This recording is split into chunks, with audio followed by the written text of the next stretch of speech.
thing. Alright, YouTube got us. Yep, we're good over there. Twitch got us. Yeah, we're green over there. Cool. I think we are set up for success. What was that? No pressure. What you do? Everything. Oh, I see. one watching. Yep. It's probably... We out here in here at the same damn time. Yeah, that we definitely are. I wish my 5 gigahertz Wi-Fi reached out here instead of Heathen 2.4. Golly. Yep. It's all right though. For dub, a non-fishing stream, but fishing talk. I'm here for it. Yes, sir. What's up, dog boss? Hola. Welcome to the party.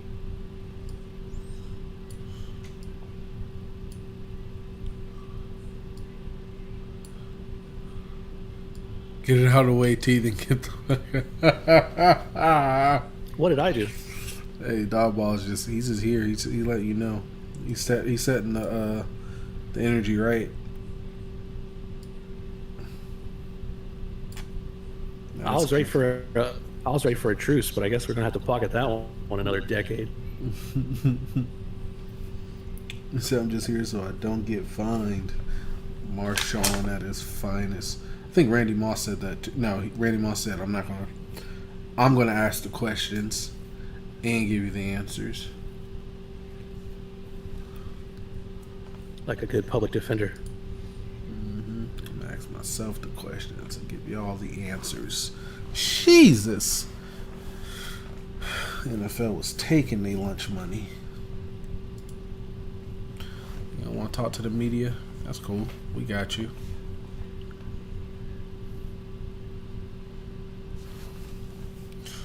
Man, how you feeling? How was your week? How's your week been so far, T?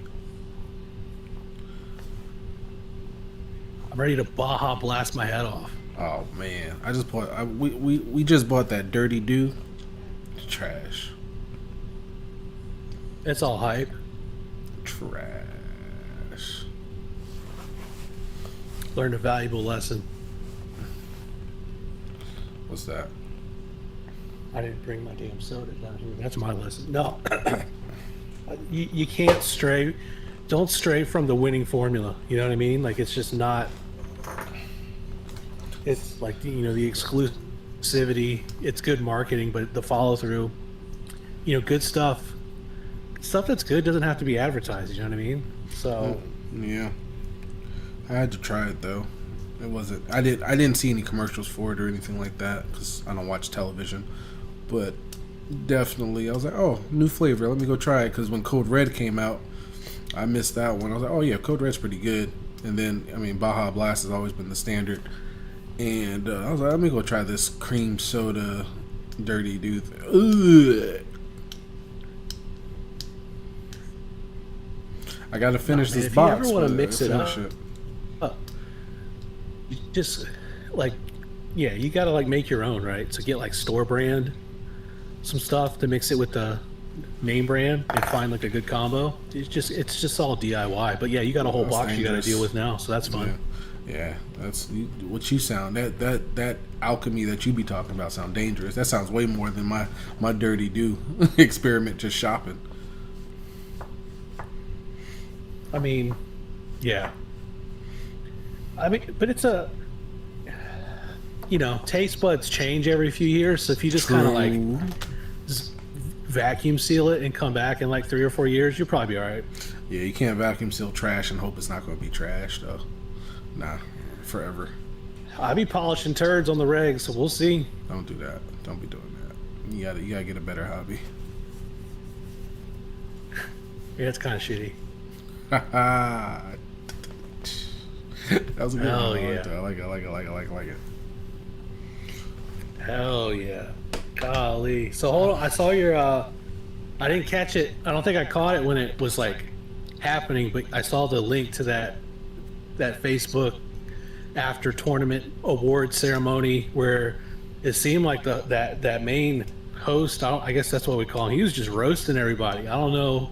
Oh yeah, Vinny. Talking yeah, shit about. He's from New He's Jersey. just cutting people up. He's Vinny from New Jersey. No, Once you put the whole title in there, that's normal. That's Vinny from New Jersey.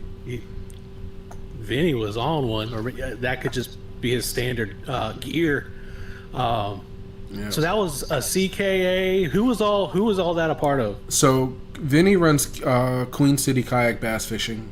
So everything that's normally like Charlotte area to the little bit to the west, and then a lot to the east, and then some of South Carolina.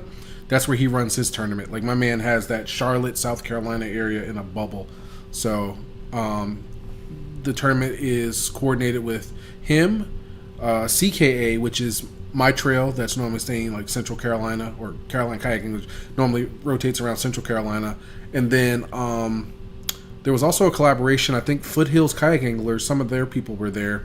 That's like the mountains of North Carolina. So like the Asheville's and the Boones. That's their type of style. So like the mountain people, the hillbillies, that's their area.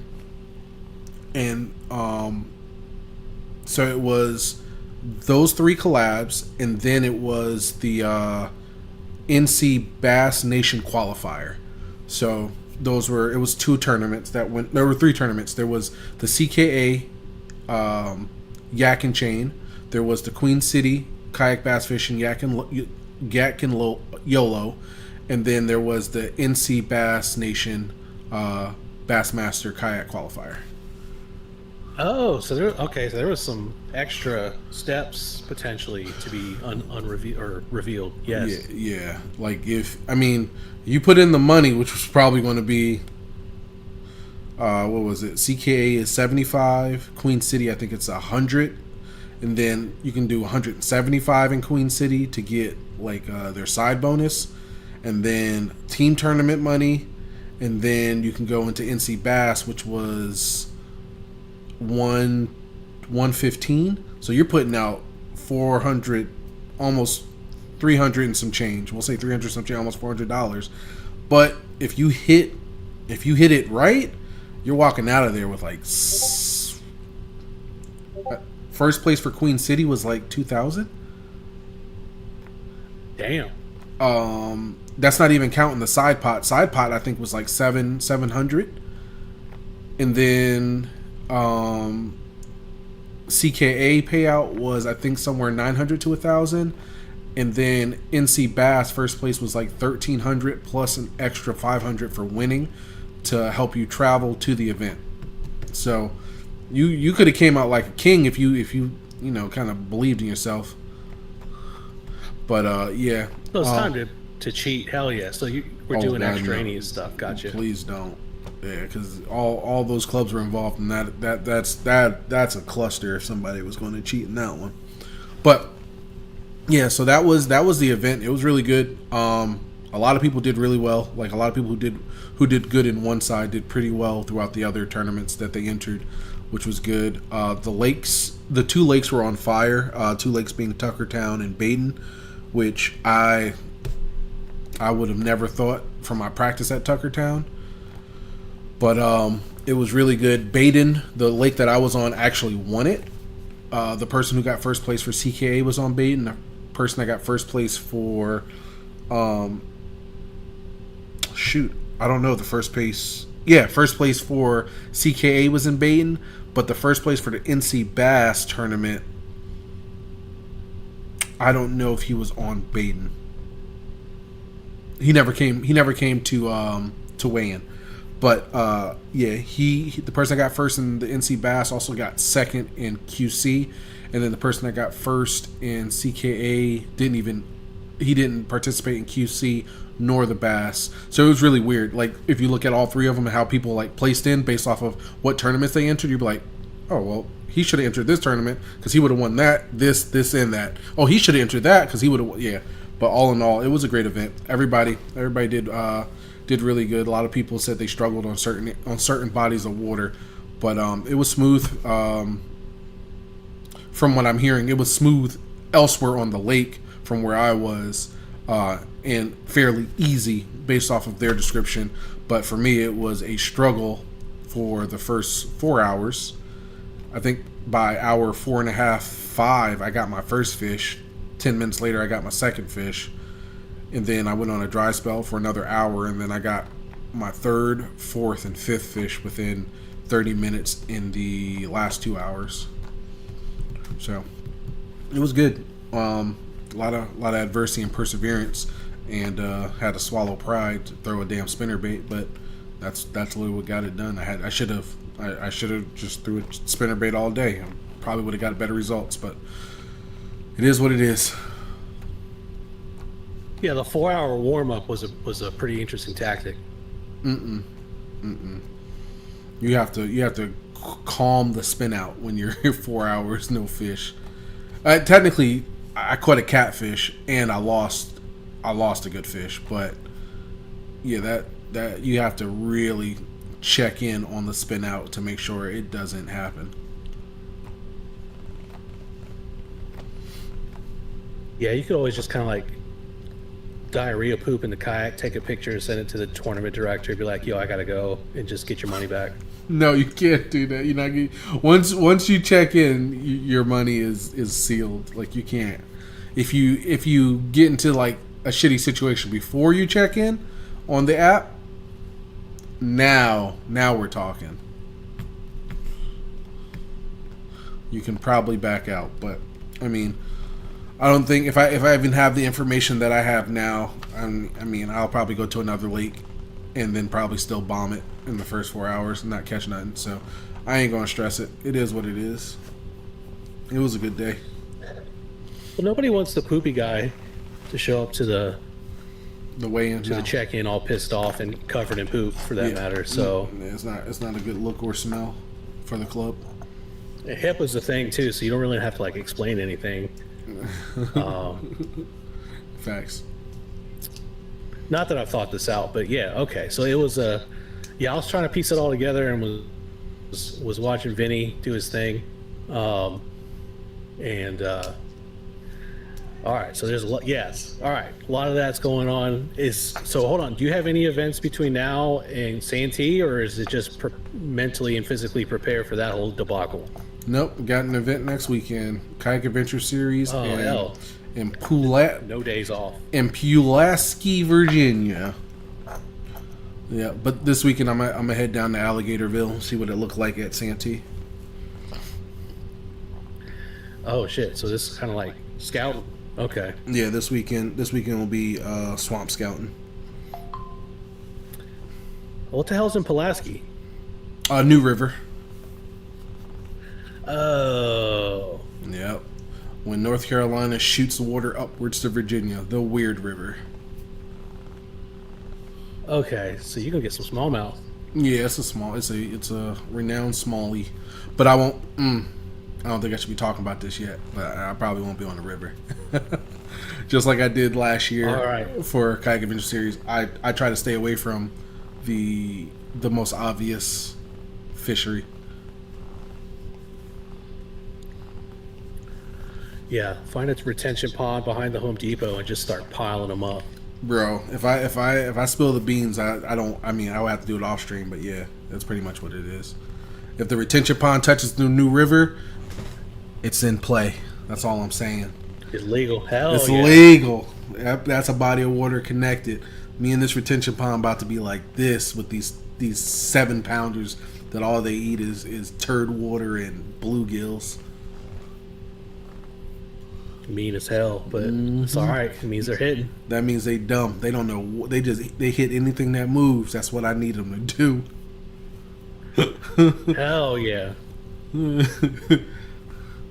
They all got diarrhea, so they just have to keep eating. They can't stop. Always hungry because they're always shitting. So that's just how it works. Yeah, and that's just the people that work there.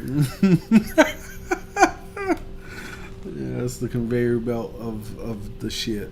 But yeah, no, that should be fun.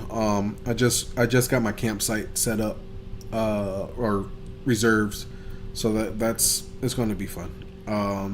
Hopefully the weather doesn't get nasty between now and next week. I mean, I don't mind, but I just would rather it just be a normal weekend. Just give me overcast, and then we're good. Well, now that you said it out loud,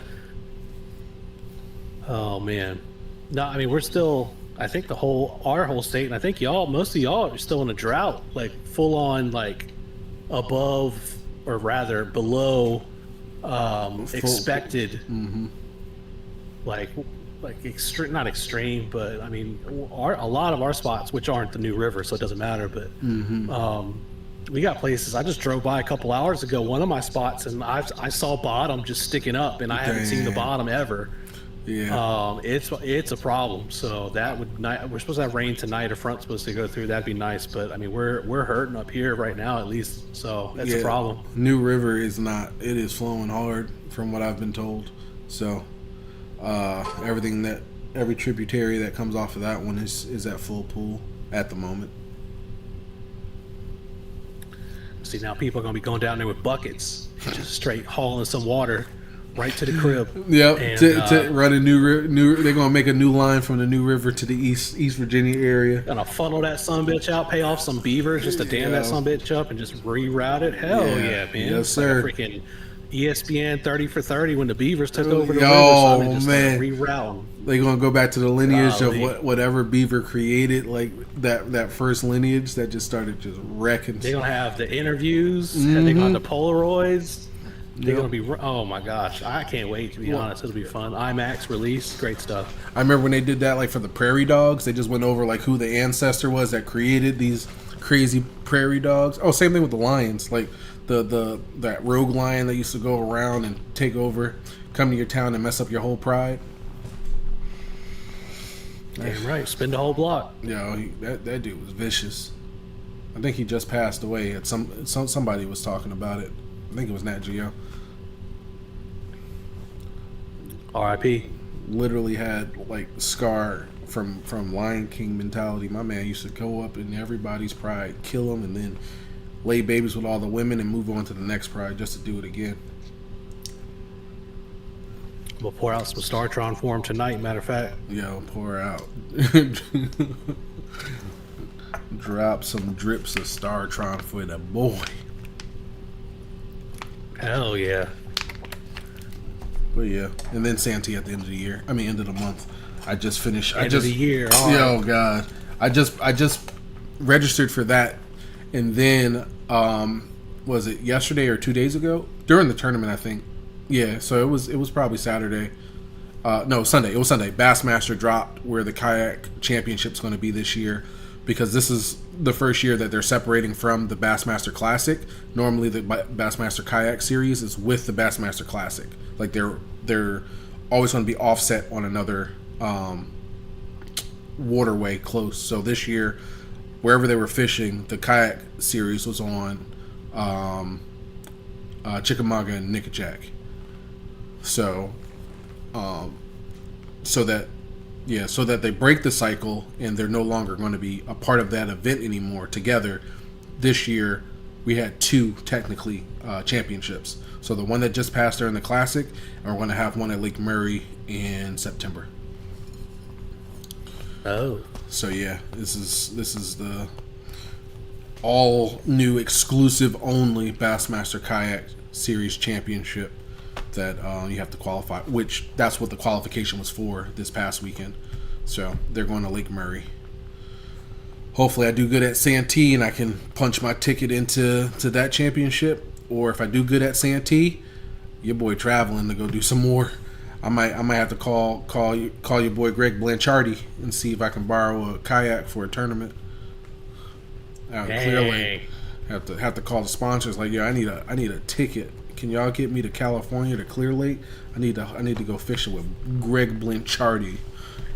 Dang. Nah, I hope I do well. I don't have to think about making those kind of trips, but yeah. It's a jet set lifestyle, and oh man, wait. So The Elite Series starts at Murray tomorrow, and then like next week they're on Cooper. So before y'all start on Santee Cooper, they're gonna get beat the piss out. Oh, this is gonna be a fun little scenario. And I think MLF has their college high school tournament on Santee the following week, like the week that either the week before we get there or the week that we're there is a college series and high school tournament on Santee. So those fish are going to be laying sideways. That being said, I am looking for ramps where these fish are being released. I'm going to try to run it back on retreads. Dang, straight hit it with the remix. Like, no, I ain't got a live well for you. Come over here, though. We got a measuring board. Well, you got hell yeah. I'm gonna throw. I know Sandy Cooper bass ain't seen no fuzzy dice. That thing gonna look crazy to them. They were like, man, I'm tired. Let me eat this thing. Oh. I'm not. I don't think I'll be throwing a fuzzy. I don't think I'll be throwing a fuzzy dice to Sandy Cooper bass. Those bass are too prehistoric. They'll break my line. Just talking about like, yeah. Like aliens are falling. Aliens are falling. Yeah, dog balls. Like that's the only way I can think of not going crazy. Because even if I find a space, so if I find a spot this weekend, just say I find like I catch 120 inches of bass. That's just straight 24s only, right? There is no way those fish are going to stay there. There's no way they could stay there. Not with all the pressure that's coming. I could probably check it, before the tournament to see if they're still there, but I highly doubt it. So my best chance of thinking of best probability of heavy numbers of really like tournament strong fish are going to be wherever the week before or a few days before we hit the water, wherever that release is, and then I figure out where they're traveling. Like if I can figure out where the release fish are traveling and meet them there by tournament day, we'll see. But that's the plan.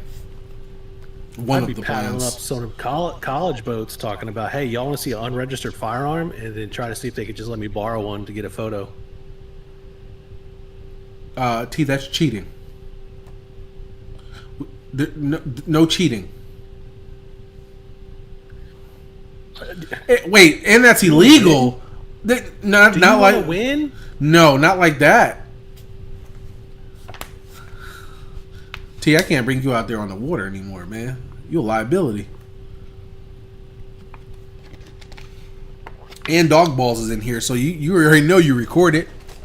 Look, when your mentor is Mike Long, you gotta snag him when you can. You know what I'm saying? Yo, that on that comment, hilarious. Like that was a chef's kiss comment on the that bedfish. I forgot who responded to it. It's like that man knows game. That shit had me crying. Elite ball knowledge, hell yeah. Yeah, elite ball knowledge. That was too funny. I don't want people to forget. Oh, my bad, dog balls. I'm just keeping the energy that.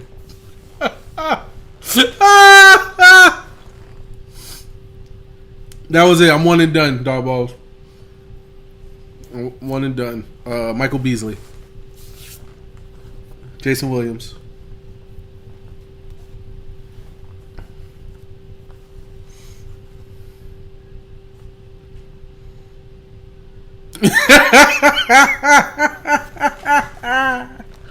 Oh no! Shots fired. Like I said, quickest way to end up in last is by not putting safety first. Big facts. Greatest line ever. Like I'm walking around with unregistered firearms, so I got to compensate. Stop saying that. It is what it is. This is broadcast on the internet. Stop saying that. You even got all your socials down there. Everybody's cool here. We're fine. Boy got ghost guns everywhere. Hell yes. Speaking of straw man purchases, they're biting everything right now, and I'm not sure the folks at home understand how imperative it is to try and get your ass out on the damn water True, Pat. because it don't matter what you want to catch. Really, I mean, I'm sure there's some like random ass subspecies of a hybrid that may be a prick right now, but pretty much any predator species is firing up and has been all April, May. They're really starting to get into it because they know summer's coming and they're not going to want to do a bunch of shit other than find comfortable water. So if y'all are out there and thinking, I want to get my PB X, Y, and Z, I want to go catch some shit on this lure I've never really used, like right now, other than like that window in fall where everything is trying to get fat before it starts getting cold, this is one of the best, like the next couple weeks are prime time. Just fucking fling everything you got, because you damn near probably could get bit on anything you got it in your box. Like this is definitely the time. Like you're gonna see a bunch of lure manufacturers start promoting their brand new lure and have a bunch of catch footage just because they got all their people on their team right now trying to get some footage and shit like that. It's a wonderful thing is all I'm trying to say. When's iCast? Oh shit, That too. I'm not trying to call Pat out, but some of mine that I've been making that I was telling you about were the past couple weeks I was catching on them. So they're hitting them right now. Absolutely, it's a great time to be throwing them. I can tell you that much. Easy. Yes, sir. Hell yeah. Yes, Pat. You need to. Yes, Pat. This is definitely the time to be throwing that, especially on these windy days we're getting. They are only like my stream from a couple of days back when I was fishing and they were sitting in wood. I already knew it. The spinnerbait would probably be the best thing to throw in there. You have to. You have to throw that spinnerbait. It is imperative that the spinnerbait is ready to go right now. Like you have to have it ready when the wind's going crazy. Jerkbait or spinnerbait. You just gotta pick. You gotta pick your poison on that one.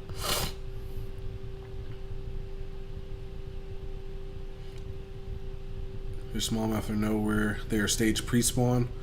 Yeah, so smallmouth will huddle up on rocky points normally on the pre-spawn. So find whatever point has rock on it and throw to the deepest part of it and bring it up slow, bottom baits.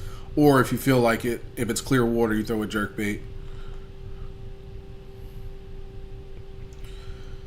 I feel like smallmouth, they really tend to congregate.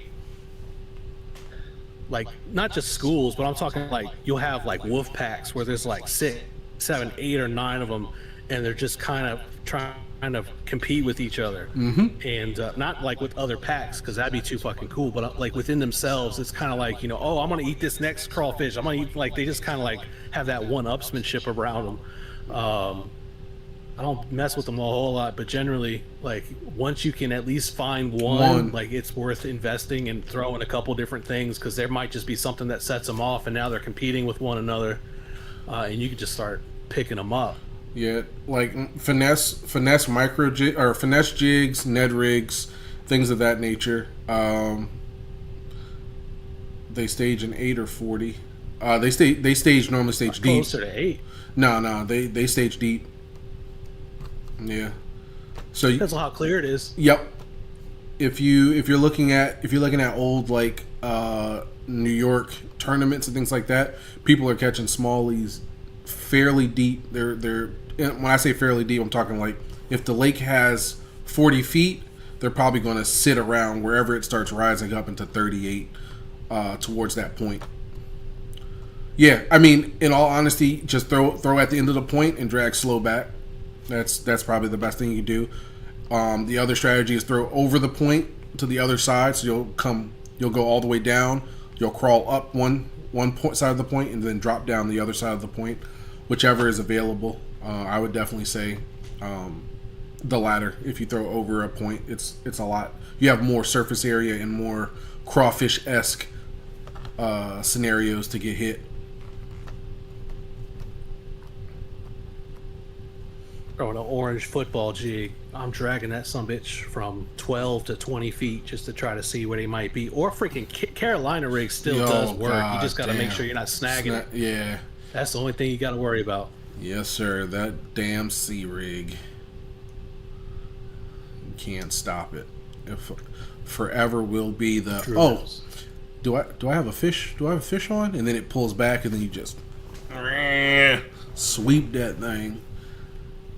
I got my first fish on a Carolina rig last week too, or my first fish this year on the Carolina rig. I was pissed because it literally did exactly what I didn't want it to do. Hits the water, I do one drag, second drag, it feels mushy. I pull once, it pulls back. I set the hook. My hook is literally, I have to dig into its dang gullet to get it out. I'm like, I hate this rig. Hell yeah. So I use biodegradable hooks, but golly, if you don't get one in the first 5 minutes, it's a problem. No. That thing is toasted. All for the nature, though. No, if I was in... What's up, Andrew? If I was in some nasty rocks, if somebody was just straight throwing boulders, and I'm talking Dwayne Johnson's everywhere, dog, I'm probably getting like one of those... like Spro rock crawlers, like some, or Wigglewort, some of the like older school deep diving crankbaits, and like those browns and those oranges and stuff like that. That's going to cover water, man. So if you don't want to sit still and like drag a jig, you can cover water with one of those, and then once you get any level of activity, slow it down with the jig, hit it with that 1-2 punch, just for the sake of eliminating unproductive water. That could be a thing, especially again if it's a rock type scenario. Hell yeah. Yeah, no, all about, yeah, no, if I go around cranking, just like deep cranking, just bounce off of shit, I'm talking like deflections. I'm talking like when you feel it hit the piss out of a rock and just fucking jump up a couple feet, man, and just kind of hold it still, and then just kind of like hit a little couple pops with it, almost like a jerk bait, so it looks like it's trying to get its shit together.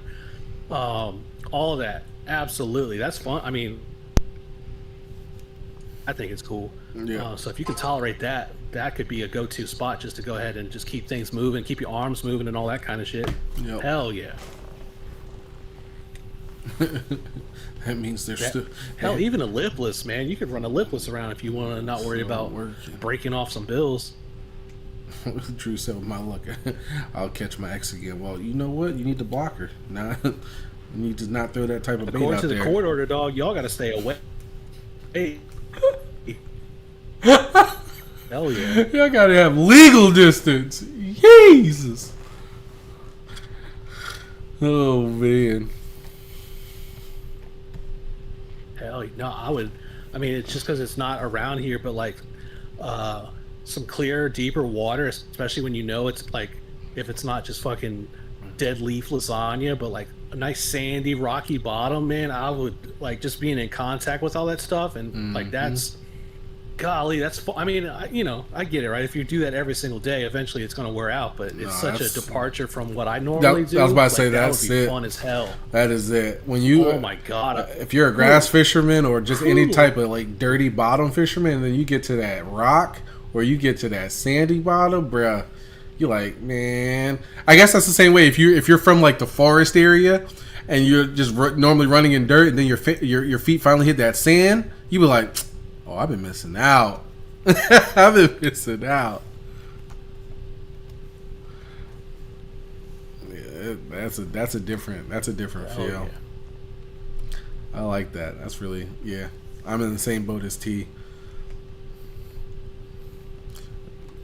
Little Pebble Rock, like Hartwell, when I was hitting like the little chunk transitions of like the Pebble Rock, bruh.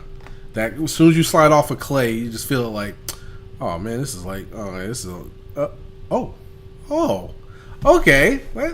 then you hit. Okay, there you were, sitting right off the clay to rock. I knew you were there. I knew it. Fun times. Hell yeah. But yeah, I would also say, segueing from the original part that T said, this is probably going to be a good time for you. If you're not doing tournaments, it's definitely going to be time for you to throw something weird. It's most likely going to get bit. You could probably get some confidence in it. I know for the southeast guys, we're in that weird pre-spawn, spawn, post-spawn situation. Oh, T, you're back. Oh man, that where you get all three, and you can find one cove and do all the techniques to get all three of those fish types, and it's just 10 out of 10. Like, you can get to the point, and you might run into some post spawners, or you might run into some pre spawners.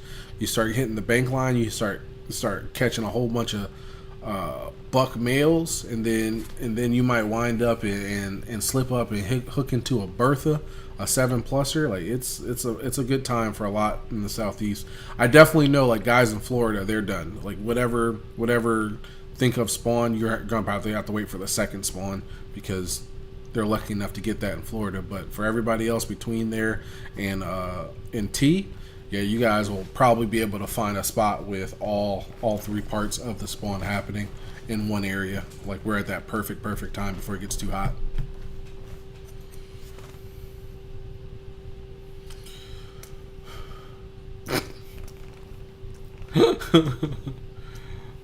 So I'm looking for it. Like, I was really fighting the urge not to go out today because I had all my batteries charged up, but I knew in my heart of hearts I had to first work on the do some yard work, and then I had to, there was something else I had to make sure of. Yeah, another way, but I had responsibilities and I couldn't sneak out. So I don't know. Tomorrow's a new day. I don't know if I can, but I do think I need to probably wait until this weekend so I can get like a focused time on CNT. But it is what it is. Why don't you do a book with all the tips you have? Because that, yeah. Here it is. Or open book. Yeah, no, I wouldn't. Yeah, I don't think it needs to be paperback. Paperback means we would have to invest in that. We'll just do it digitally. But the problem with fishing is everybody has different things that they do. So even if I was to tell somebody this is what I do, they probably won't do it like me or have the same confidence in it. So it probably wouldn't matter. I think more so learning about what your target species eats, what time it normally does its spawn, and then whatever it eats, what time it does its spawn, will probably put you in the best spaces for fishing normally. Because everything with fish, and I guess everything with animals, revolves around eating and then making babies. So as long as you can figure out the eating part, you can then wait till you can learn about the making babies part, and then you can probably put two of them together and find out where your fish are most of the time, or where your biggest fish are most of the time. That, and especially one of the benefits, I think, why, like greenfish and the brown fish are some of the most, if not the most targeted recreational sport fish in the country and world for some instances, right? Is the fact that they're not so picky. And what that means is, I think it's a really great idea, or it's almost like a goal that I have all the time. I don't always meet it because you can't. Like, you can go out and usually catch them the way you want to, right? Because if it was like they're only going to hit this today, well, then that kind of sucks, because then it's like you're just going through the motions. But if you can say, I want to go out and use this, and I want to catch on this, or I'm going to get better at this, you can do that. That's an option. And that's kind of where we're at with the idea of saying they're biting everything right now, because you can throw your helicopter lure and your banjo minnows, your flying lures, all that kind of stuff, and there's nothing really preventing you from doing well. Like, it may not be record setting by any means, but you can still get to the point where you're like, hell yeah, that was a great day. This worked. Like, learn some stuff, do a shakedown on your gear or anything like that trying to break a reel in, all that kind of stuff. It's one of those type of deals, man. Like, you can, the fun comes from saying, I'm going to do what I want to do and still get the desired outcome. And that's helpful. It's not a damn muskie, you know what I mean? This guy. It's not a muskie. No, it is not. It is Pat asking for helicopter lures. I mean, somebody's got to sell some swivels. Facts. Definitely got to sell EWGs and swivels. Don't get it twisted. Use a swivel. Hell yeah. Oh, I like that. That was smooth. Cancel. How do I get into mod view where I can give you your points back? I gotta do that on Twitch. God damn it. Pat! Alright, you put that request in. You pinned the siesta mayo.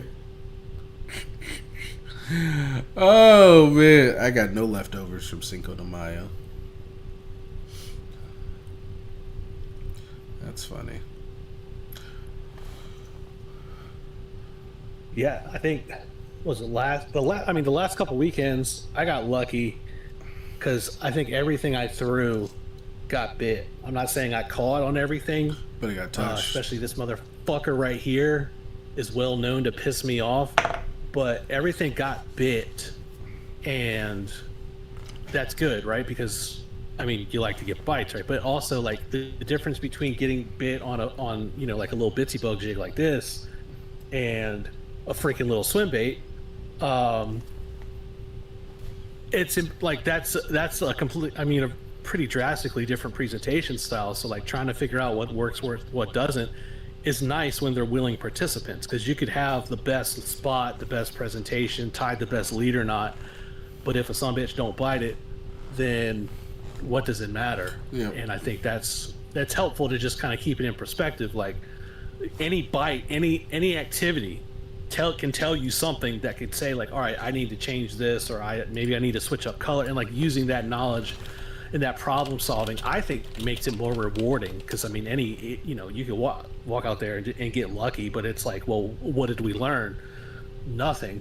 Okay, cool. But if it's like, all right, now I can actually get a good hook set if I have the jig set up like or whatever. That's, you could jump on YouTube and make you a 95% of fishermen don't know this tip to make sure, you know what I mean? Like you can start pulling some bullshit, or you can just log it in your head and be like, well, this is something I should know because I need to keep trying this and get better at it. And then when you got that tool in the tool bag and you can feel comfortable and confident throwing it when stuff is not, shaking out in your favor, a couple months from now, that could save your trip. Yeah. And that's a great thing, just to kind of have that kind of momentum that's built from like having like, oh, I know I need to not look out for this because that's, I could be missing, especially like Carolina rig. Like you just don't know. There's so much crap down there. You're out there swinging on anything just because you just don't know, and that's fine, because eventually you'll start to get better and better, and then you kind of have that, like, it's all feel, man. Once you get it, you got it. Yeah, it's going to take that comfort to put you in that zone. It's definitely going to take you that comfort to get you in that zone. But, did I lose your audio? Say something, T? No. Okay. Something. You're good. There we go. Cool. And yeah, once you start using the baits and getting bit, everything changes. You start putting pieces to the puzzle together. It gets a lot easier. And then in times where you don't think it's going to, in times where you have it, you'll throw it, and you don't need that instantaneous bite to make you have confidence in throwing it again. I like those type of baits once you get that confidence in them. And dog balls, I haven't seen a 1/2 ounce dice weight. I think the heaviest I've seen is a 1/4 ounce dice weight. T is a government well-funded, poorly made AI bot. Wow. Sorry. It doesn't explain the cholesterol. No, I mean, if you got enough nails, you can make it weigh as much as you want. The freaking, so I was thinking about, like, because I got these treble hooks. Apparently they're using quad hooks now, but I don't want to go to the saltwater section yet. I was thinking about just doing like a big ass like a snell knot on one, like have a snell knot on this one and then draw out the tag in and tie another one on like 8-9 inches back, and just have 2 of them down there. So like both of them got a treble hook, they're right behind each other. Oh my, and just throw it up in a bunch of sticks and they get pissed when it snags one immediately. I feel like that's probably going to be something to try out soon. I would say just throw it on a drop shot. You'll get bit. Think about drop shots. Well, I'm talking like branch overhangs. When they're right underneath those bitches, waiting for like bugs and stuff and like spiders and stuff to fall out. like those kind of fish where they come up like 2 at a time. So I'm thinking like if I got 2 of them, they don't have to fight anymore. They can just both get one. If there's 2 fish at an overhang and you throw in there, you're not getting either of those fish out. I will try my best. Hell yeah, butterfly in the sky. I can throw twice the dice. Hell yeah, take a look. It's double hooks. Snook? No. Oh, it's a double fuzzy dice bait. Damn, T. hell yeah. So I'll be trying that out soon. In the Popper in Pursuit, I don't know if y'all know about the Popper in Pursuit rig, but we were innovating the topwater game last year. Chef's and kiss. we got our patent lawyers on the case, and they haven't returned my calls. So we're going to figure out what that's all about. But the poppers are coming back strong in 2026.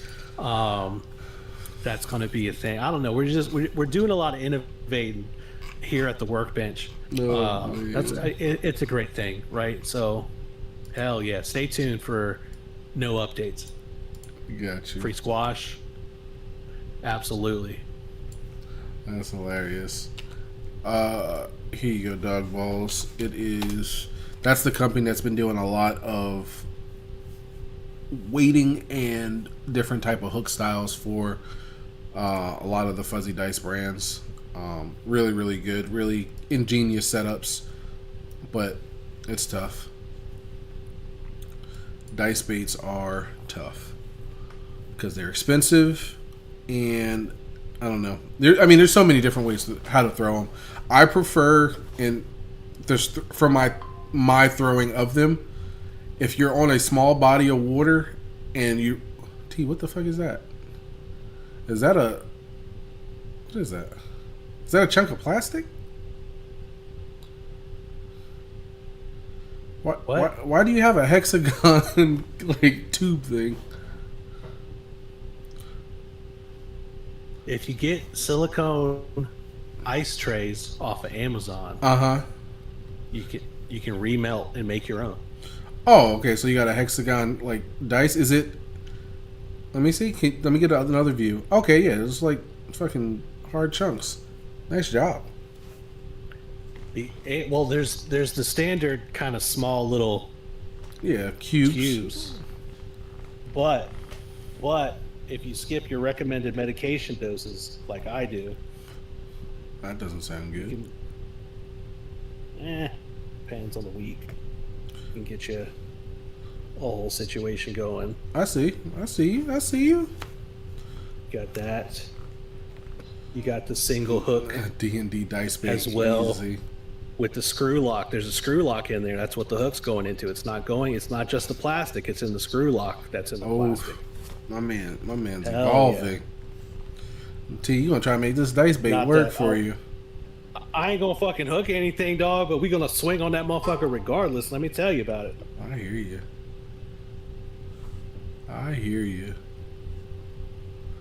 Hell yeah. Man is ready. I can't catch shit on. And then when you know that it's time to get some damn turtles, you start throwing out the bouillon cube. Come on, son. We're going to put them on notice.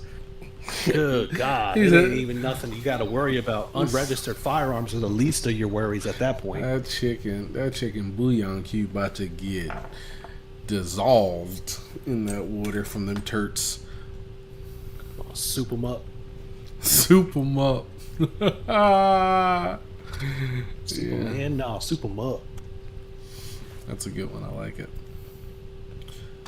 But dice bait is the dice bait. You'll either like it or you'll sit here with like tea and have bouillon cubes for days trying to get bit. It is definitely a weird space for them. It's a good space. I mean, it's a new bait. People can make some money, but weird space. Yeah, we got a joint lemonade / dice bait stand out in front of the neighborhood. So sales are pretty abysmal, but it's the effort that counts. Facts. It really is what it is. I don't know. Chapter 11. It's also supposedly, and I'm not hip to it or not, but like I was thinking about bringing out the like big bait, swim bait, glide bait thing because that's in season. There's a lot of people right now doing that just because they're flashy and people, especially social media, drives a lot of that market. But good God, mentally, it's so difficult to throw that thing around for like an hour and not get any bites, and then like 90% of everybody's just gonna pick up fucking anything else at that point and be like, yeah, it's not the day for that. But you're not gonna get any better. If I could get out a couple times a week, I would easily be like, all right, Thursday, all I'm gonna throw is the glide bait. But it's so mentally difficult to just say, all right, I got 5 hours this weekend. What am I gonna do? Like, I'm not reaching for the shit that might get a bite. Might. That's tough.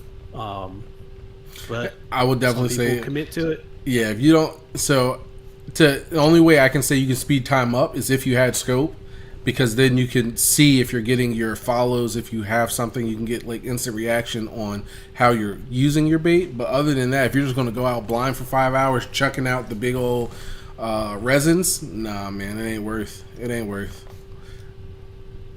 Man.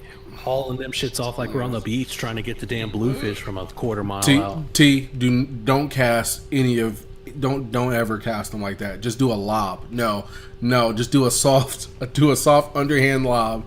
Do not overhand yeet them things, because if you get a backlash, that thing is gone. I almost put my bait sanity, whatever it's called, in a tree. I actually did put it in a tree. Oh, you actually you got the glide? No, I'm talking in a fucking tree. I'm talking There was eagles up there nesting. That's how high in the tree it was, and like instantaneously, I got it on footage, unfortunately. Like, I was like, hell, fucking yeeted, like pulled it back like that bitch was trying to get pulled away from like a crocodile or something. Like, I'm talking a fear driven. I'm not talking excitement driven. I'm talking a fear driven pull, trying to get that sumbitch back. Like, it's a straight problem how far up a tree that sumbitch was. But I'm strong as hell. Y'all know this, right? So you gotta turn my brakes up a little bit higher so it doesn't go as far. Which one do you have, the bluegill or the minnow one? Don't eat that thing into a tree. Hold on. Not either of those. It's a big ass sumbitch. It's the big ass sumbitch. Is it the trout? What's that? The trout? Yeah, that's the minnow version. Yeah. That's fine. Oh man, What do you mean that's fine? I don't want it in a tree. No, I mean that's fine. Like that's not the. You can get that one back. That's not like the big one that would probably get up there and just sit up there for years. You never know. I keep the HUD on me, but I don't really throw it that often because. Yes, sir. Because I'm trying to get motherfucking things that look like this to get bit, and it's kind of hard to do both. So you know how it goes. T, out here experiment. Yeah, I'm telling you, T. Just drop shot that bitch. Is that the S waiver? Yeah, S waiver. I don't think I've ever caught a fish on that thing. What? That's the easiest to get bit on. Throw that thing. You gotta remember, most of my fish are uncivilized. Yeah, that's what I'm saying. You just all you gotta do is just throw the S waiver near a lay down. Throw it near a retention, like what are those things called? The little culvert. Yeah, the culverts. That's it. I'll get the biggest fucking snapping turtle you ever did seen to come up. Well, you said you never got bit. You said you never got bit. This is it getting bit, so it still works. You can get your numbers up. By a turtle. Hell yeah, I got freaking Michelangelo coming up, pulling that bitch up with a pizza still in his mouth. I can't wait. This is going to be a great thing. Remember, social media doesn't care about you catching. Yeah, they don't. It depends on what kind of hook you're using. Dog balls, like the thought process is that you put it on a hook with like a long shank, and you just pretty much put it there, and the hook comes out. So when they come and eat it, they'll just grab everything. If you nose hook it like a drop shot, it's going to be a little bit harder because you got to get through a lot of plastic on a very small bait if you're using a small hook. So Yeah, you're going to have to go and look at how people rig them based off of what you got. I've seen people throw them on EWGs as a drop shot. That way that they can put it inside of the bend of the EWG. And when they get bit, they still have a lot of metal that when they set the hook, they can get penetration. Because it gets weird. But yeah. Hell yeah. But the way I use mine, the way I use mine is that I'll use a normal like 2-watt drop shot hook, and it's a long shank, and I just pull it all the way to the middle of the shank, so it's easier.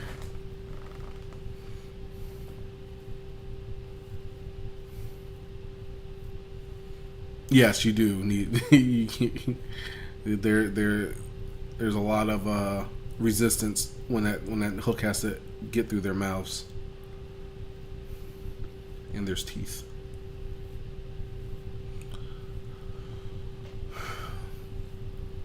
One thing I haven't got bit on yet this season, which I thought I was going to get bit on this past weekend, swim jig. I threw it in some stuff and I didn't get bit. But looking at or hearing the stories from everybody, I think wholeheartedly I was throwing the wrong color. I was throwing a shad color. In some grass when the bluegill spawn was going on. I didn't equate that I needed to throw probably a darker bluegill-esque color to see if I can get bit, and it never registered to me to swap.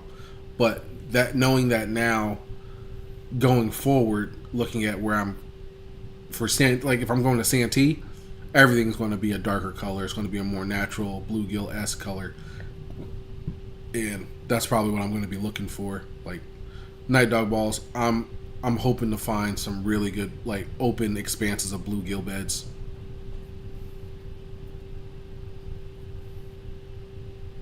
Yeah, I mean, it's not the 40s anymore, so, like, swim jigs in general, I mean, it'll do in a pinch, but I throw them here just because, like, shallow, dirty water feels like swim jiggy, right? Like, that's kind of like, that's the realm. Yeah. But we don't have, at least I feel like it's a lot of like grass, like vegetation-y based. Nope, hands down. Just because you have so much more opportunities. Like that's where like you got some little, I forget what they're called, but there's some of that submerged aquatic vegetation or SAV. I remember I heard that. I was listening to like a game warden thing, and he said SAV. I'm like, what the hell are you talking? Submerged aquatic vegetation. All right, so that took me a while. Anyways, so the point being, yeah, like when you've got that, and I'm not talking fucking lily pads, because that's not what I mean. But you got some of that stuff where you can find the edges, or you could work it between like all the different pieces, and you're not like that. Like now, I'm thinking, okay. Like that swim jig, like I may not have one tied on, but I know where it is in the box, if that makes sense. Hell yeah. And I mean that's literally how I was like that. That's it. It definitely wasn't. It was subsurface aquatic vegetation for what I was fishing at, because it already came up to the top and was kind of folded over because of the water drop. But I hate that my brain didn't pick it up then. But like there were fish eating on the back ends of it. Like it had a front side, had a back side, and had openings. Like that opening side, right there off of that grass line coming into that back end, was getting hit by everything. I threw a popper, I threw that white swim jig, I threw buzzbait through it, and it never clicked that, hey, what's getting eaten there? I'm thinking it's shad, it's bluegills, and I should have went a little bit bluegillish. But nonetheless, living you learn. But I'm in the same agreement. If I see that type of grass or even submerged vegetation where I can see like waves of it, like giving me that wacky hand man down there, like yes, I have to. It's chatterbait. If the chatterbait ain't getting bit for like the first hour and a half, I know they probably just want to eat a swim jig. They have to only just probably want to hit a swim jig or a spinner bait, and I hate picking that damn thing up. Which is basically just like a fancy swim jig at that point. Yes, it is, and that's exactly what it is. It's a blinged out swim jig, super blinged out. What? Oh shit! I was just about to ask you what have you thrown religiously that hasn't gotten bit? We already talked about it. They're fuzzy and they're dicey. I'll tell you what's fun if you like to do stuff that doesn't always make sense. If you have like a flashy swimmer hook, which is like, you know, the screw lock swim bait hook with the little attachment underneath that goes to the lead, and it's got the little arm that swings out that goes to the blade.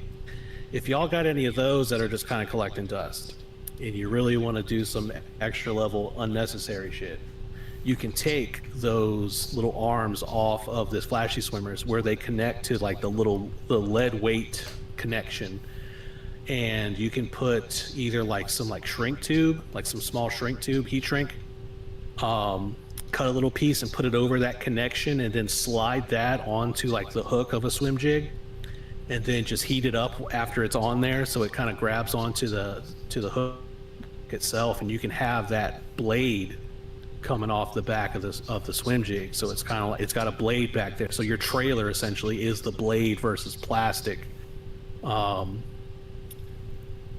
It's just a different look, right? Everybody's throwing the same kind of like, you know, boot tail swim baits and trailers and all that kind of stuff. You put a whole fucking blade on the back of it, and it's got a completely different vibe to it. And because it's kind of just freely swinging, it folds up a lot easier On the bite. when they grab it. So that way, they actually the hook that's supposed to do all the heavy lifting once it's been bitten doesn't have as much shit that you're not fighting a big ass wad of plastic, basically.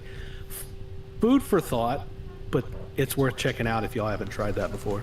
That's a nice little tackle thing. Who told you that? Was that Randy? Randy done worked you in?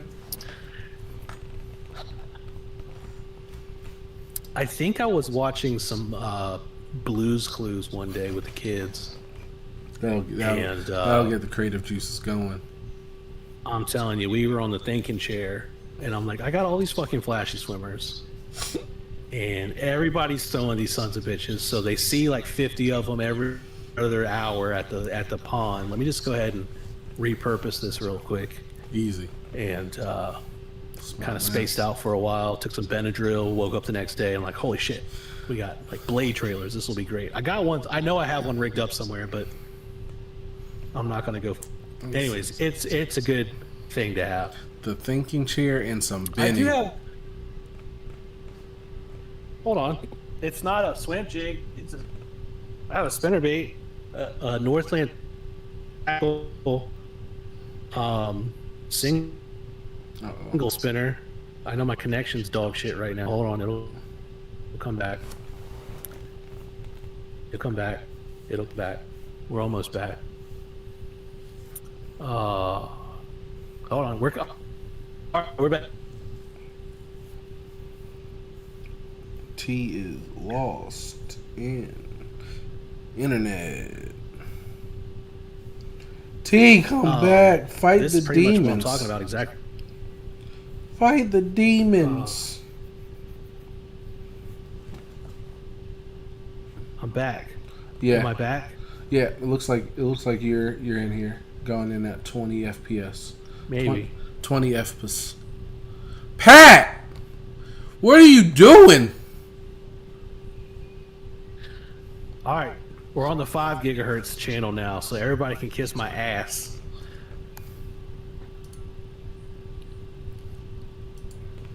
Are we back? Yeah, you're good. Hell yeah. No, here it is. Oh, It's not gonna be in focus. yeah. What's Josh Not calling heat shrink. for? I forget what that is. Flashy swimmer. Yeah, using straight to the back. it like a tension. Hell yeah. It works. I've caught with it. It's not delivery. It is definitely just struggle, but it does work.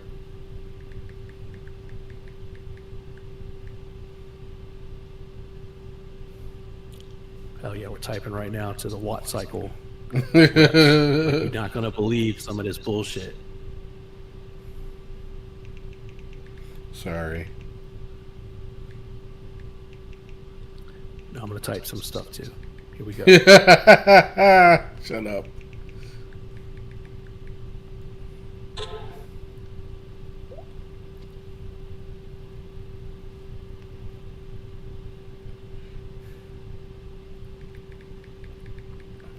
they had these. Put that to use somehow. That's fun. Hell yeah. Get your damn, hell yeah, get your AV rack on the back of the yak and just start running batteries. Get your power conditioner. Furman makes a nice lot of power conditioners. Hell yeah, you'll be running clear electricity to all the electronics. Yeah, Pat, they have a rack mount battery system. It's in their, I think they're version 2 right now, because version 1 went through what's the YouTube aficionado for batteries, like Pro, I forgot his name, but it's a guy who like breaks up batteries and then like gives them grades and stuff, and he gave their first iteration pretty harsh review, and then within a month they came back and made a better version of it that he approved of. So yeah, that rack mount is there. They also got the new wall mount battery she just came out with. Since that really doesn't go with my audience, I don't really promote it, but yeah. But if you guys need a watt cycle battery or you need a LifePo battery for your electronics or however, whichever, I mean, I'm your guy. AOTW 226, get 9% off. One of my buddies I'm heading to Santee with, he just bought a 100 amp hour mini and I got kickback for it. So I was like, hey, I'm actually I'm a partner. I'm an asset at this point. I brought business. Hell yeah, if you use code T2256, it returns an error code because there is no code. It doesn't exist. Actually, they charge you more. It's kind of fucked up. They charge you 9% more.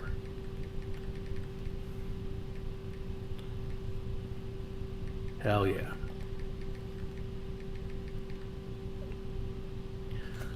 Yeah, I'm sorry. Yeah. That's rude. My bad. It's a whole bunch of people trying to message me about the Kayak Adventure Series stuff, and I don't want to tell them leave me alone right now, but I just told them I'll talk to them later. Tell them you're playing Roblox. No, I'm not going to tell them. No, I'm on a... Tell them I'm playing Roblox and you're watching it on MySpace Live. Listen, nobody should be on Roblox at this point in time. They got a lot of issues. They got a lot of issues. The issue is I'm not playing right now. No, please, just get off of that game. Just get off Dress of that. to impress. I'm trying to get my little cousin off of that game, but his parents are like, "It's what keeps him busy." Okay, well, you got to be better. You got to give a gamer, some selections of games. You never know what box they're going to fall in. What blocks they're going to fall in. Oh God, yeah, not that. Roblox. All right. What else are the people throwing? Right? What are the people throwing? Yeah, if you guys are out in the water, what do you? I mean, D Money's little crankbait. My man put up numbers these last few days. Like, I would think out of that honey hole, he's probably got 200 in the books just off the crankbait. Like, my man's been putting in work. Did you see the fish picks section of the Discord? He put the yearbook. Yes, he did. Like every fish in the school is in the yearbook. He said, "Yo, right Meta." Now. He said, "Yo, Meta, drop the album in Discord." And Meta said, "I got you." All of them, just straight run it. Just putting family trees of fish together on the same page. He said, "I need Meta to go to work," and yep, sure enough, he dropped it. The server just started kicking on somewhere in California. Yeah. But yeah, if you guys are out in the water, I wish Waves was here, because then I know he's been putting some time in since it's opened up for him out there. I wonder what bases he likes, the smash pass or forever did marry smash pass. What he got going. But yeah, if you guys have been on the water, let us know what has been your smash pass, or married bait this so far. Walmart shiners, bruh, big Walmart shiner. Yo, that being said, T, I was really considering getting inline spinners for this new river shit today. I mean, the new river fishing. Waves is here. Waves. I was really. Yo, Oh my god. I know it was bad. I can't. So, in my heart of hearts, I know my dad's fucking ghost spirit's probably gonna haunt me for it. But I was really thinking about throwing them things. Like, I'm pretty sure they've seen every good lure that, like, known to man. They haven't seen the Panther Martin in forever. The rooster tail might catch him. Well, I mean, I don't think it's a bad idea just to have like in case of emergency, you know, in a situation kind of thing. But you kind of don't want to tell anybody, Yeah. right? I mean, it's like, sure, but you don't want to have it still tied on when you get back to the truck. He said no evidence. No Evie.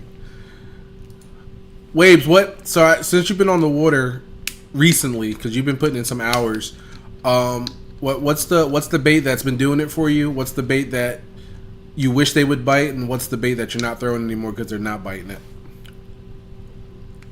Nothing but rooster tails. Nah, Waves be throwing T-rigs. He be throwing baits that chatter. He be getting it.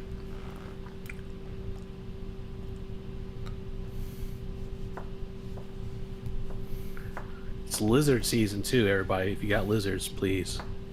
Ooh, the boot tails. The 3 inches. Oh, hell yeah, dog. Everybody get your rage swimmers. The rage Everybody swimmers. get your rage swimmers. Get your fat impacts going. Swinging. Come on now. What jig head you got those on? Let me smell that. What is this? Is a Kitech tungsten, I think. That's a 1/4 ounce Kitech. Oh, tungsten. you got the dope. You got the heat. He throwing the heat. Hell yeah. Actually. And you know we had to pull the Richard Gene, wrap the braid around it. Oh, yes, sir. You got the Richard Gene keeper. Yes, sir. Put it on there so the super glue's got something to grab onto. Hell yeah. Yes, sir. Ain't no turtle taking my shit. Okay, they will. Actually, they do, but either way. No one escapes. No one escapes turtle The time. Whopper Plopper. The plopper. Hell yeah. Yes, sir. Nice. Plopper season's here. Yeah, plopper season's been active over here for a bit. But that's definitely the fastest way to get that snapper to snap. It's a fucking problem, though, too. Yeah, yeah. Big facts. I got a back of neon green lizard from Zoom. I've said since 2010 in the box. Yeah, it's that time to throw lizards. I don't know if that neon green gonna get them, but hey, when in Rome, try it. I know. Hold on, I'll show you some retro lizard. Hold on.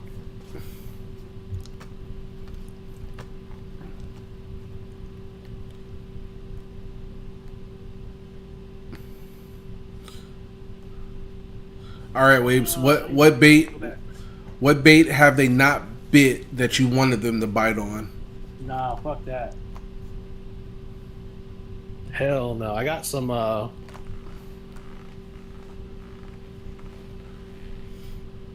What you get?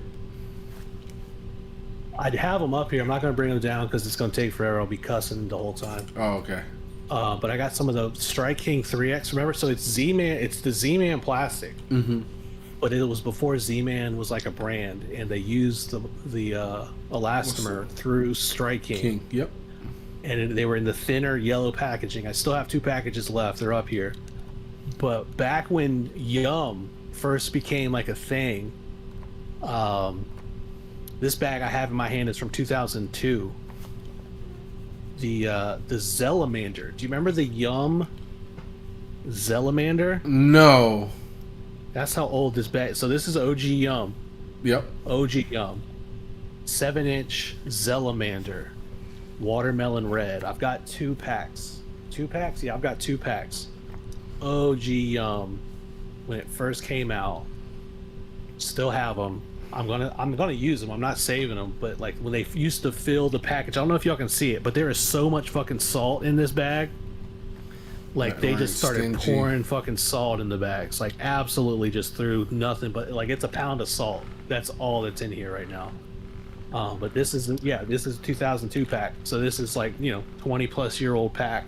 Just sit absolutely ripe and fucking it's all so. Oh my gosh! But no, it's and they're 7 inches, whereas a lot of the Zoom stuff's like 6 inch. I mean, they have bigger lizards, but their main like lizard was a 6 inch. So Yum was like, "Fuck that! We're gonna give you the 7 inches, bro. We're gonna be out here with that big lizard on campus, dog." And still have a few packs. So nice. It's that time. Hell yeah! That's dope, man. So we're doing a giveaway. If you're trying, no, okay, no, you're keeping those salty Zelamanders. The fours. It's always a good idea to have some fours available, and I got some packs of fours.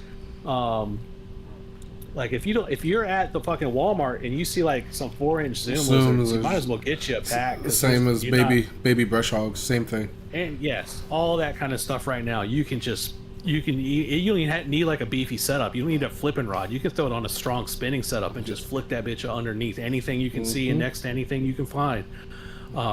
Absolutely can get some bites this time of year. Not a problem. I mean, that's you don't have to do anything but just watch your line and you're good. Like it's a great thing. Speaking of line, I've been using that damn Berkeley Gin Clear. I saw you catch that 4 the other day on was it a drop shot or whatever? And somebody was Crowley. Yep. Yeah, I remember hearing that. So you bought into the hype. They got you. They got me. They got you. Yeah, it was good. Like it's been like no cap since I had it. I've had it. I didn't mention it, but I've had it since Hartwell, and I didn't have any break. My only break off was literally at Hartwell, where I was like, all right, it might be time to pack it up, and I said, oh yeah, let me go grab my drop shot because I was like, I want to cast a couple more times, and when I grabbed the drop shot, the leader knot broke. I was like, oh, that was that was the upstairs telling me you're done. Just get out of there.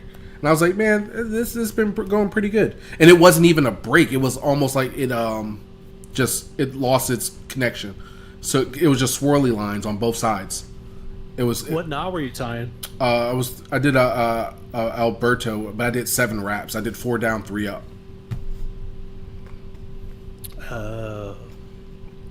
Yep.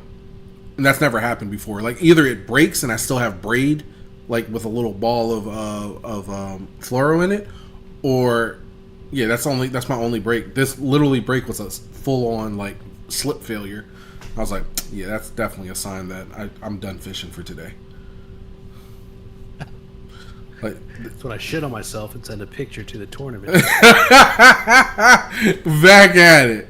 But no, it was really good. Like coincidence / sign that popped in. That was pretty dope. But it's been working. Like after I've retied everything, that line is pretty dang good. Abrasion resistance is good, and its longevity on tension is very, very good. Which do you think between your main line? Let's say you're doing a braid to leader knot. Mm-hmm. Do you think the liability in terms of like the knot holding is more on the part of the braid main line or the type of leader line that you're using in terms of which one is more likely to cause an issue? Oh, cause an issue? It's going to be the leader line because that's going to probably the most vulnerable to get cut into.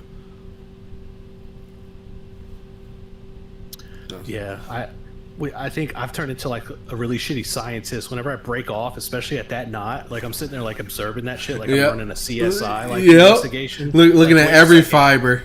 What happened? Where did this go wrong? Like, well, you know what I mean? Like it turned into this, and it's never really always the same thing. And I broke off last weekend, and I was sitting there staring at that sumbitch, and I'm trying a different knot. It's called a Red Phillips knot. Do you know what a Red Phillips knot is? No.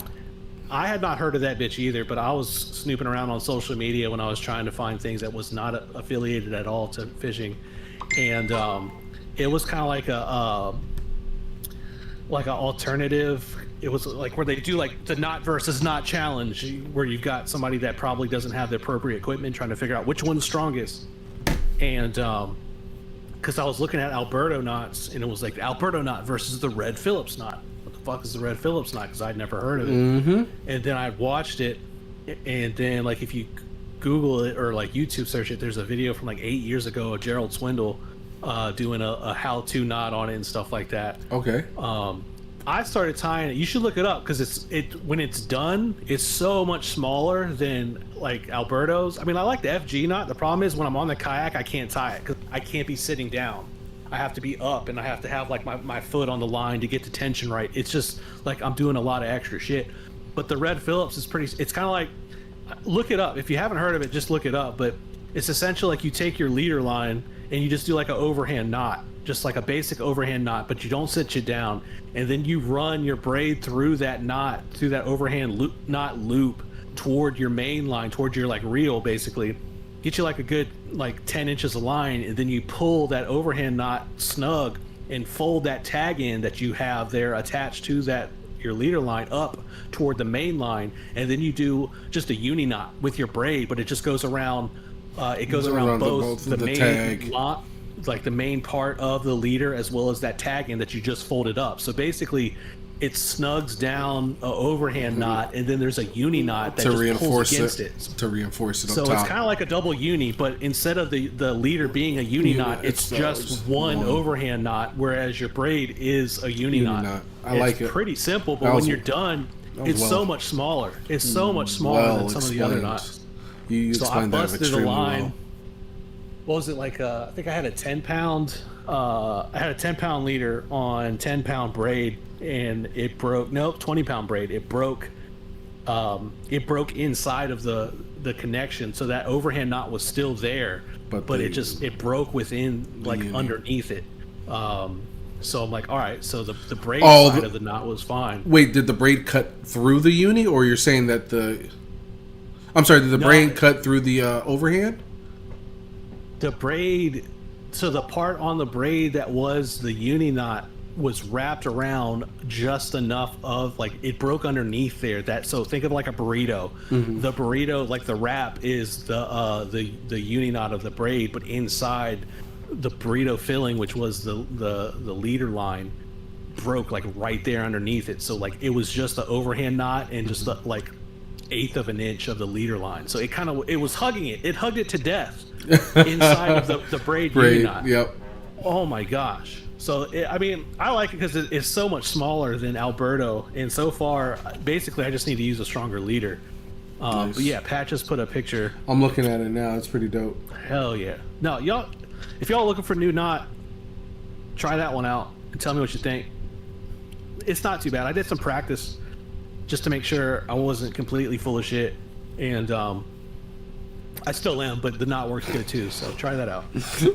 Still am. I like it. Yeah, no, it's something to add into the repertoire. I'm gonna definitely practice it. Give it a couple of spins. It's not too. It's so compact. That's what I just love it, because I hate hearing. I don't know about y'all, but like I'll cast and you can hear the Alberto just slapping every guide as it's going out. And I'm like, oh fuck, there's no way that's gonna like shit the bed in like the next 2 hours, guaranteed. This doesn't do that at all. I definitely like the Alberto making that noise, especially on my fight back with the fish, because once I hit that hump, I know it's almost time to grab the net. I'm in full-blown panic by then anyway, so I'm already fucking... It's adrenaline, it's Lexapro, it's the Diet Pepsi I had for breakfast that morning. They're all converging together, and it's just a problem. And then I start shitting. But the point is, you just got to have... my bowels you're just right there. going. My bowels release. Pants shitted. Line twisted, pants shitted.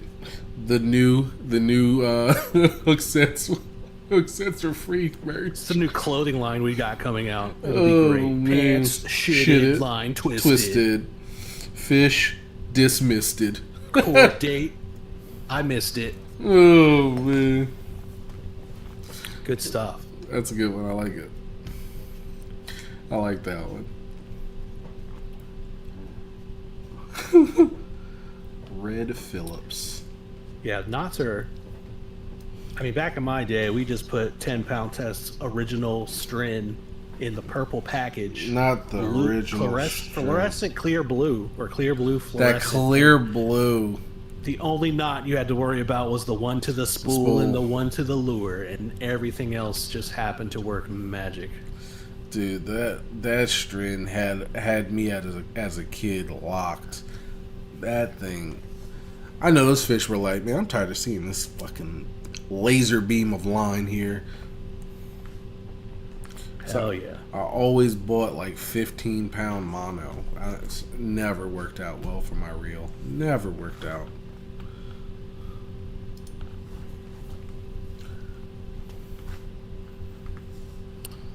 Hell yeah. I'd still throw it today. I'd have no problem. I mean, fuck, I throw Omniflex. So, you can tell I don't have. I love. Hell yeah. No, Yeah. It's so nice not to think. Like, a lot of people make a lot of decisions when it comes to their rigs and setting up, and it's like, oh man, what kind of line? Like, you see all the questions pop online. What kind of line would be best for this? What kind of be line for that? And I'm like, fuck it, dog. Which spool of Omniflex is coming down today? Like, it's not. I just gotta look at which one I want to pull down. It's not what. It's just like, all right, that one's good. I remember I had posted on TikTok, which just always has the most wise and genius comments. I was asking people for braid alternatives instead of like Berkeley X9. I was trying to find something new, and it's just like, let me know, like, what is a good braid that you use, and everybody's got their own, and there was some good opinions, and somebody, a couple folks like, oh, I just get the shit off Amazon, or fucking Power Pros never let me go, 832 Suffix, like all like the stock one. And then you got this dude, and I guess he's got like a guide somewhere, I think is what I gathered. He puts this like long ass fucking thesis comment talking, well, it depends on what kind you're doing, what kind of cover, what kind of this. I'm like, dog, I'm not new to any of this. I just want to know what kind of line you feel is good. Like, I'm just trying to get a survey going. No, he was. Oh well, in that case, I'm like, whatever. You know what I mean? Like, it just turns it like I don't ever want to get to that point. He gave you that list because he was also selling his he had to sell them services. He wasn't just selling his services to you. Oh Lord, he was broadcasting when he made that post. Shit, yeah. So I don't know about y'all. I mean, if you really want to dive into it, go ahead. But holy crap, like, I don't want the most difficult part of my decision making process to be like, oh, I gotta make sure I got the right this, like all my line. Like, I'm not even, like that. I want the thing like I'm spending the most time thinking about to be what I want to be like what has to look like food. And I love Richard Gene because he's like, oh, I just take fucking a black Sharpie and I just run it up like the first 10 feet of my line, and they're not going to see it anyway. And it's like, okay, so let's like we think about all the things we don't want to smell on the line, right? Because you don't want it to smell weird. It's like, fuck it, let's run a Sharpie up our shit. Yeah, and let it just like make it happen. Like, let it bleed. Let it bleed out there in the water and put it scent out there. There's something that's going to want to eat this, right? No, Richard Gene. Oh, got one. Okay, Richard, you definitely. Yeah, at the end of the day, you got to remember, Uncle Gene is just fishy. Woo. Yeah, I mean, it's so that whole, right? I mean, again, how many times am I going to soapbox about the marketing? Doesn't matter, but that it's, oh gosh, it's just so much time and energy into something that really doesn't matter. I mean, it matters, but it isn't that big of a deal. Nice. It is what it is. So again, if anything, this is a cautionary tale for folks that are especially trying to get some more refined experience. Like, you've only got so much time, energy, and money to invest in this process. Don't spend any of that on I gotta make sure I got the right 8-carrier braid, because if I don't, then my shit's gonna blow up in my hand and I'm gonna do fucking tax fraud and shit, because like, it's not that big of a deal. There's some dude out throwing Omniflex from 10 years ago that's getting bites. Now, whether or not he fucking lands it is up to him, but he's damn, like, it's not that big of a deal. It never will be. My BFS has an 8-pound Omniflex on it. It has 4-pound braid to 8-pound Omniflex. And ain't nothing wrong with it too, right? Ain't nothing. It's not the biggest concern. Like, it's just not the biggest concern while you're throwing it, I'm sure. And I'm gonna be completely honest. I got it from my dad out of his tackle box, so it's probably, maybe, I don't want to say the same age as me, but it definitely could be related very closely. yeah, your shit has like molecularly shifted. If anything, is stronger. Like I go to Walmart, I'm like, I need the shit that's still got dust on it. Like, where is that stuff at? Like, I'm talking the stuff that you forgot was even in the warehouse. That's the kind of stuff I want to walk out with today. It never made that trip to Ollie. I need that. Hell yeah. I need all of those. It's good stuff. I don't know, like, and there's obviously plenty of videos about all the hacks and the cheats and here's all the kind of stuff, but like, oh my gosh, like you just, yeah, Pat, we need that. like this, it's just like the stuff that isn't glorious or otherwise, like you can't endorse anything, like all those kind of just basic stuff. And I mean, hell, you could even just use it for like the filler line before you put on your braid. Like, yeah, it's fine. It doesn't matter. Like you just put up, like, I mean, I still do like, I normally do electric tape around the spool, but I mean, you can still use. I sometimes use painter. Yeah, I sometimes use painter tape on my bait caster, like just some blue, generic painter's tape. Oh, that's yeah. No, I mean, no, you gotta use fucking plumber's tape, dog. Get the Teflon, because the Teflon. Golly, no. I just wanna put line on my shit. Yeah. It's not that deep. Need that line to grip on that shit. That's what. All this stuff. That's where it's at. Hell yeah. See, that's always cool. Hey, miss. Seaguar Red. Seaguar Red label, the red box used to be $9 level. Mm-hmm. It got fancy. It got fancy. All that. Yay, 105. Dang. Let's go. Thank you, Missy. As old as my line, I'm going to be spooling up this weekend. Holy crap. Missy back at it. But yeah, Seaguar Red used to be their low, like, entry-level budget. Then they came out with, like, that Tactics. And now Seaguar Red went up to, like, $12, $13. This is scamming. Scamming. Hate to see it. Big scam sandwich. Oh yeah, but I forgot. Wabes did answer the question. He said the large craw was the bait that hasn't gotten bit that he's been throwing.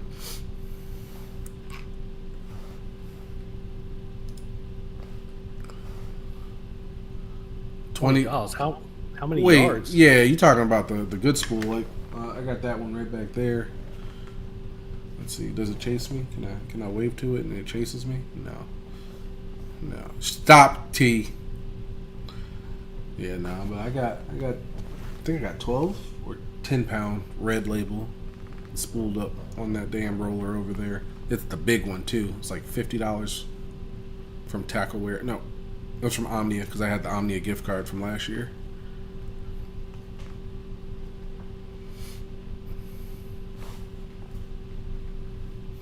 Omnia gift card. Either way. Yep. I mean, it's overpriced regardless. Yep. But $200. Yeah, that's a good price. That's a good price. Times they are changing, man. I'll tell you what. Oh wait, 200 yards? What's the small pack? No, that's horrible. Yeah, that's horrible. I'm thinking that it's because I got shit. I think I got a fucking 1,000 yards. I got the big spool. Damn. Yeah, that's red label. The price of the import. They got you on the tariffs. That's what it is. They gotta get that money back.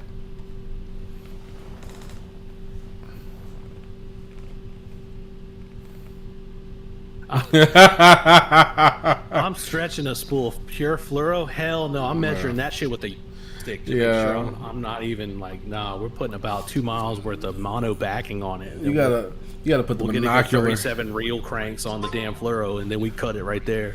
You gotta get the monocular on. You gotta stretch that bad boy out like some drugs. We gotta cut it a little bit, like put a little cut in it. Yeah, cut that. Stomp on that. Make stretch that thing out. Hey, Mom, get the baby powder. Yeah, no, that's the kind of shit we doing. Oh man. Yeah, that is no bueno. I didn't know it was that expensive. I haven't bought new like line for a minute, so that's crazy. Thanks to Watt Cycle, we don't have to buy line anymore. Yo, stop! This is definitely from Kayak Adventure Series last year. I'm still riding on like 3 spools from that thing. Hell yeah. Yeah, definitely. I say that I just bought that damn Berkeley Gin Clear. Like, what am I talking about? Pure fishing. Checks Yeah. in the mail. No, if you're at the Walmart on a limited budget and you got to choose between like Fudge Pops and Red Label, get the Yeah, Fudge Pops. fudge pop, easy. You're gonna have so much more fun with the Fudge Pops. Yeah. There's a chance that you get a bad batch of Red Label, but even if you got a bad batch of Fudge Pops, Still pretty good. You gonna bop them down. Don't matter. Oh, get that bad that bad spool of Red Label every cast it, break it off. Yeah, you losing more. You losing potential stomach. Yo, you're losing potential Fudge Pop funds. Both the line and whatever was at the end of it flying off in despair. Fudge Pops could have been had. There's my Sabiki rig, goddammit. Oof. There's your fuzzy dice sabiki. Yep. Going through the wind. Going in the wind. Yep. Fudge Pop money right there. Going. Golly. You gotta equate your fishing losses now to fucking Fudge Pop potential. Need a pack of candy cigarettes on the way home just to calm Oh, down. not the candy ciggies. Not They're the puffing and then chewing, puffing and then chewing. It was like turn that thing into mush. Hell yeah. Speaking of market trends, what do you think the next big trend is? Because we're right now in kind of like the urchin bait wave. What's the next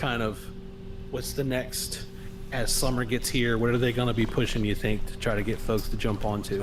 I'm leaning towards some type of soft body. Hell yeah. Soft body jerkbait. Okay. Like going back to the minnows and all that stuff. I think we're going to go right back into a new way, because I mean, if you look at Dylan Nutt and how Berkeley pushed the new lab series, I think we haven't left that hype yet. Like, it's still there. So I definitely think that since the classic was one on the minnow, I think the focus will be on minnow style. I don't think we're leaving the minnow yet. The fuzzy dice is going to keep evolving, but I don't know. Like, I don't know what comes after the fuzzy dice, but I do know that the minnow is still in the spotlight, so we might see new variations of it.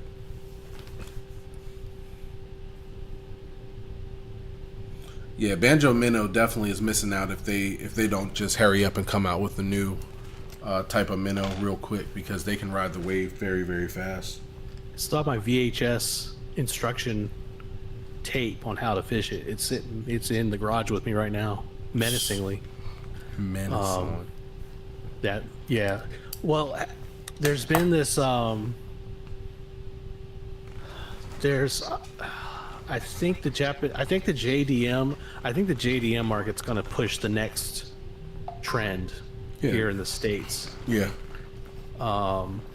With some of the weird stuff that they got going on. Who knows what it could be, but I think all eyes are on the JDM market. Hands down, I think everybody else other than Japan has lost their creativity push these last couple of years. Definitely looking at how Berkeley is in the market of stealing whatever JDM thing that they see they want, they'll throw it out there. Same thing with 6 Cents just did it with one of their baits. A couple of people are really reaching in that. Oh, was it Berkeley? Was it Striking? I think it's still Berkeley when they came out with their new almost like the Jackal Riser, like that. I was like, God dang, yeah. Well, Berkeley's going to do it. So yeah, whatever comes out in Japan, Berkeley's going to try to make the U.S. version to make people think that it's built and made in the U.S. so that they'll have local ties to it to run it up. Easy goes, easy comes. But yeah, I agree. JDM's leading right now, in the way that. Oh, now we're talking about it. I think next trend, extra long worm Nico rigs. Talking about that shit that looks like the intestine from like a squirrel type stuff. Mm-hmm. Yep. Yep. That's gonna be next trend. Easily. Oh man. Well, that'll be fun if you like to have a lot of extra shit just all over the place. Yep. You're gonna have fucking the tapeworms and shit. Yep. You're gonna have fucking 12-inch tapeworm baits, Nico'd. They should just have them notched at every inch, so that way when you catch them, you can also get a length on your fish. Just put it next to it. Might as well. I got 14 notches on this one. It's efficiency. It's unefficient. And see. Unofficials. I think there's a lot to be said about, like, you know, especially down in the south, like a little bit more southern than where we're at. I'm talking like south, where you've got those pockets of those like tackle shops, but there's not even like a sign on the front anymore, just because everybody knows what's there and where to find it. Like, those places will have like either somebody that works there, or they just know somebody that makes stuff in their garage, and they'll just have like stocks of whatever those lures are. That's the kind of stuff that obviously doesn't have the reach, just because like e-commerce really isn't that. If anything, they're scared of computers. I'm talking if you walk in and like the computer has been made at the checkout, like if the point of sale system is like newer than 20 years old, like you're not in the right spot. You got to go to the place that has the fucking paper thing pop up that calculates everything, and they have to rip that bitch off and give it to you. You got to go to those shops and ask them for like their like in-house exclusive lures. I'm talking like they got like years of secondhand cigarette smoke absorbed into the plastic. Like, I'm talking that kind of stuff is where you're gonna find some things that none of the big brands are making. You can get the full story on how to run it before you even leave the store. Like, that's the kind of stuff that would be really exciting to dive into, right? Because those are the things you're just literally not going to find anywhere else, and they'll make sure of it too. Because if you city slickers tell anybody about where this stuff came from, if you watch, did you watch the Z-Man Chatterbait documentary? I started to, but then I think I had a fart I didn't trust, and I never came back to it because I had to go check. That's literally how he had that chatterbait set up. Like, it was only shown at shows in South Carolina, and it was only in a couple of shops near Murray. Like, that was it. Those are the only ways you're going to get them. So yeah, I'm pretty sure they still exist, like those mom and pops that just have that juice that nobody knows of. I mean, you go and look at when Blanchard and team go over to like Clear Lake, and they go into the shop that sells the I forgot that particular bait fish that's only in Clear Lake. Like, that somebody made bank because they made the perfect mold that it only works in this area. Then, and it probably might work around, you know, the nation, but this area has this one bait fish that they have to have, and this is a couple of shops locally are the only ones that have it. It still exists, but I just think our area is so saturated with so much commercial that creativity always gets like quelched. Like, you just can't get through all of the mainstream BS to even get to that aisle or even get it out of your garage. So maybe we'll get back to it.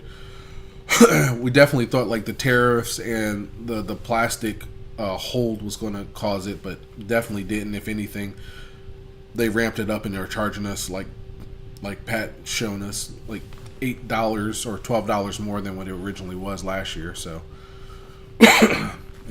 nothing's really changing except killing us faster. I think the whole Brazzalo situation, when my man's had got the tournament win on the Brazzalo buzzbait, and then next thing you know, that he's like, I can't keep up with orders. I mean, we're still at that point where, you know, whatever you see, like it's crazy. Like you win a tournament in Florida, and now everybody in like Texas has to have the exact, like everybody. It's just like this huge trend of, oh, I got to go get that. I got to go get that. Right. So you're going to go, you know, make sure you're flaunting off, you know, whatever it is, whether or not you truly use it a whole lot or not. You're going to say, you know, on camera, oh, well, I was throwing the X, Y, this, that, and the other. And then that's like, you just get this wave of folks that gotta have it. I mean, it doesn't matter. Like, you got dudes that, you know, will tell you that they, you know, only trust 3 plastics and a couple crankbaits, but, you know, if they're like, oh shit, everybody's going out and buying this fucking shit, then I guess I gotta have it too. And then it just becomes this huge wave for like the smaller, you know, obviously if it's something, you know, from the big brands, then you order it. But if it's anything smaller than, you know, a national stock thing or at like online retailers, then now, you know, now we've got a limited, you know, it's a supply and demand situation at that point. I think especially like, you know, the swim bait folks, especially like the custom made, handmade stuff. I get it, right? You can't crank out a bunch of them because you're spending time making each one. Yep. And they'll do a limited edition drop, and it's like, well, yeah, they're like $200, but you're getting it because you ain't getting it anywhere else. And all the kind of stuff that goes into it, and all the additional hands-on detail, you can write the guy who made it in question. You're not getting that with the big brands. So there's like I feel like it's really, there's a lot of emphasis on the extremes of like the big brand, huge commercialization, all, you know, national, international manufacturing holds that value. And then on the complete opposite side of the spectrum is the short batch dude in his garage carving swim baits by hand. Like, a lot of people know about all that stuff, but there's kind of like that stuff in between, which is kind of why I bring up like the mom and pop shop, you know, like in-house brands. Like, that stuff is still good, but they're not on social media. Like, you don't just know about it. Like, you gotta know somebody who knows somebody that said, oh, I got it from here. Finding those little gems and having that opportunity to be a part of those kind of things, that's neat. You can find some neat stuff. I haven't been able to find anything like that around here, but especially, again, the more south you go, you have like the gas station that also has a tackle section with no name on it. Yeah, you'll never like, hey, that's the last 5 of those we have. I guess I'm taking all of them because I've never seen it. You know what I mean? Like, it has that.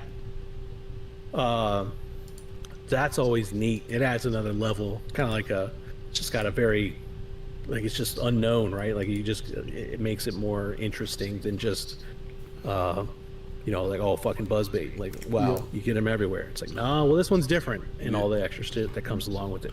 Hands down. I mean, and yeah, like you were saying, when we went to Hartwell, there was literally, it said Hartwell something gas station, and then you go in there, they are a super outfitted tackle shop. Yep. So it's definitely, and I mean, Alabama, around Guntersville, everything is named.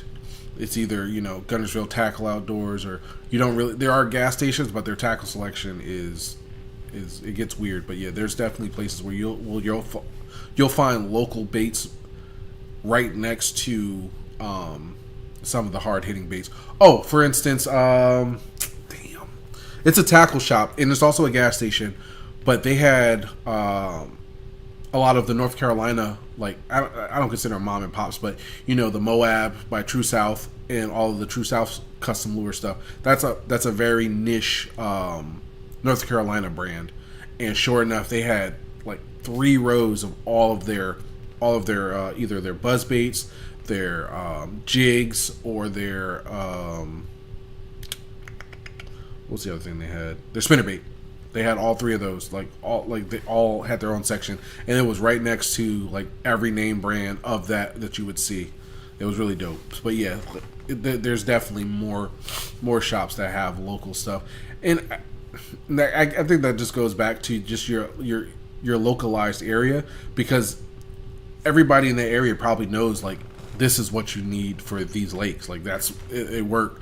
But somebody from out of town comes in, grabs it, and then takes it back to, I don't know, just similar to Buddy that went in on the was it Sabine River?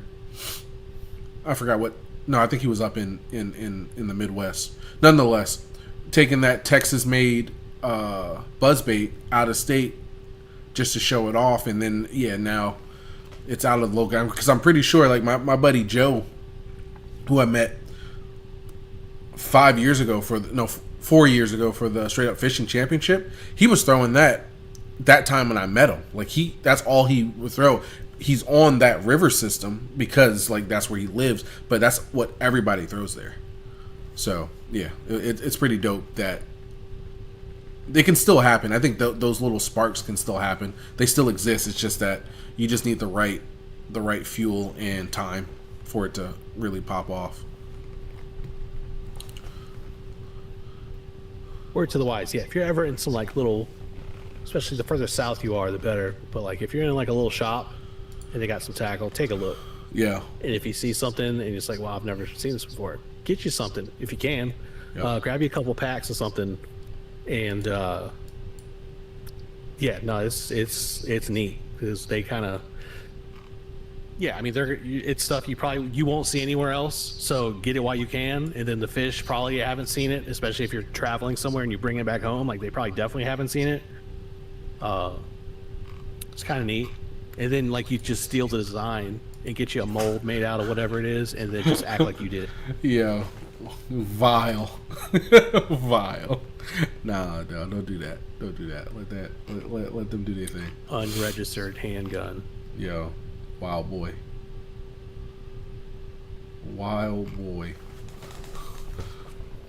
I've got lures that I've found in like trees and stuff. I got a crankbait. It's up here right now.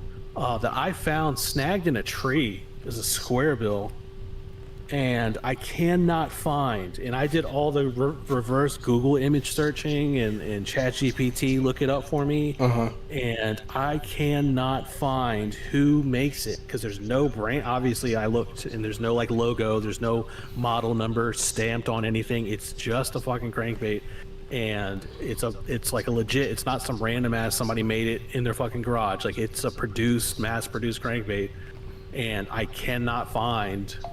Is it balsa or resin? Where it came from? It's not balsa. Okay. Just a square bill. It's got a very interesting, very like specific shaped eye, and it's got like a little painted, like part of a triangle gill thing. And I sent a picture to DPO because I was like, man, I might need to see if you can like put some together for me like this because this thing is just getting bit, and I'm scared to throw it because if I lose it, I have no fucking way. There's no reference. Literally cannot find it. Yeah, I cannot find. What it is, where it came from. I thought it was maybe like a little Monster Bass subscription box where they put it in there, and I did all the, and nothing. I cannot. I found it in a tree, snagged, broke off in a tree, and I cannot find out where it came from, and I'm scared to lose it because it works too well. Yep, no, that makes sense. I wouldn't touch it until you can find out. Until you can figure him out. Post a picture. We can all go into a manhunt in the Discord. Let's all Hell yeah, I want to hunt a man. No, we're hunting. Is there a hotline we're calling for those that can't catch a fish? No, I mean, but you just got to get gooder, Greg. I'm joking. Time on the water. Also, ChatGPT. Also, the aquarium section of PetSmart. Those people are not paid enough to monitor every single tank all day long. Like, if you got a cast net and some good running sneakers on in case the security guard cares about his job that day, you're going to catch a fish and you're going to catch a charge. I'm not talking about offensively on the court. Your Honor, they were hitting top water in the feeder goldfish aquarium. Find out. I could not cast. That's funny. Damn, it is almost 10. Yo, thank y'all hanging out. If y'all got any extra questions other than Greg's, I'm sorry, Greg. I think your fish and Dog Ball's fish, they're still thawing out, but man, they'll get hungry soon. More. What is it? The longer your days get up there, the better chance of y'all gonna have for actual eaters. So, low and slow or jerkbait. Low and slow or jerkbait. I would definitely say a jig or a jerkbait. That's it. Those are the only two options you're gonna have right now while they thaw out. But man, the Discord's there. If you guys have any questions, concerns for the next episode, if you guys want to talk about something, hey, if you guys have anything you particularly want to talk about, we're always open for conversation that we can bring here. More engagement. No, more engagement that we have with you guys makes our job a lot easier when T is coming up with these titles, because we definitely would like more engagement with the community on what you guys are doing, how your days are going, what's the fishing like. But you guys got to talk to us. So when we get that communication set up, we'll do some more. We can definitely do some more conversation, engagement about what you guys like or what you guys are trying to do or look for. What you got for the people, T?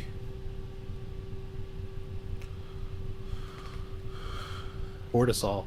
I am behind the scenes. I got to do some more research, but I found out recently that somebody who's prominent on mainly Twitch for like video games, but has recently, within the past couple weeks, has done kayak fishing streams. I'm going to reach out to this person. I'm not going to say who. So even if you guess right, I'm not going to say it was them. I'm going to reach out to this person via their community Discord, and I'm going to see if I can get this person to agree to come hang out with us one night, because I think there's a lot of people, I think like us, that were kind of starting out with the video game kind of traditional content, and then we kind of just switched over and we're like, all right, we're probably going to end up fishing, versus somebody who is well known for video gaming and then like starts basically revealing this side. Like, I'm talking dude has like an old town pedal kayak and was out, has a pretty good set of lures, throwing a bait caster, you know what I mean? Like, it's not just some random, I think this might be fun. Like, it's somebody who's like, all right, let me go ahead and actually like bring this to my community. And it's very interesting watching a chat of somebody who isn't known for fishing and they're like watching fishing, and like they have that culture shift, which I think is hilarious. I'm gonna have to see if I can't get a hold of this person and ask for an appearance, because I feel like it would be a very, very interesting perspective, and also kind of reveal a little bit more that we're capable of doing things like getting belts. And now it's a chain. That's awesome. It'll be one of those kind of deals. Like there's a lot to this. Like I would get my next driver's license photo taken like that. Like that would be my driver's license. Even like at the angle too, not even straight ahead. Like all of that stuff. This thing stays polished. It stays clean. You can see the whole reflection of me and T on that thing. Like hell yeah. I would call like my insurance agent, but like I need to make sure this is covered. Yo, gotta make sure this thing has full liability coverage. No, it's really good. It's actually like actual wrestling belt. It's leather and like hard plated metal. It's really good, and everything is like super screwed in and buckled back here. I would absolutely wear that to the gas station over my shoulder. Yo, somebody might steal it thinking it's real gold, and I would be pissed.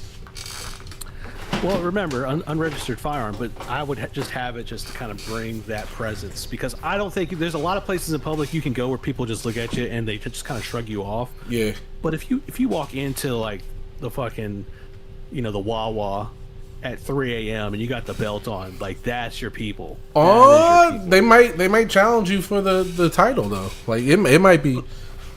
Those are your people. Content. Those are your people, but they definitely eyeing the King of the Ring.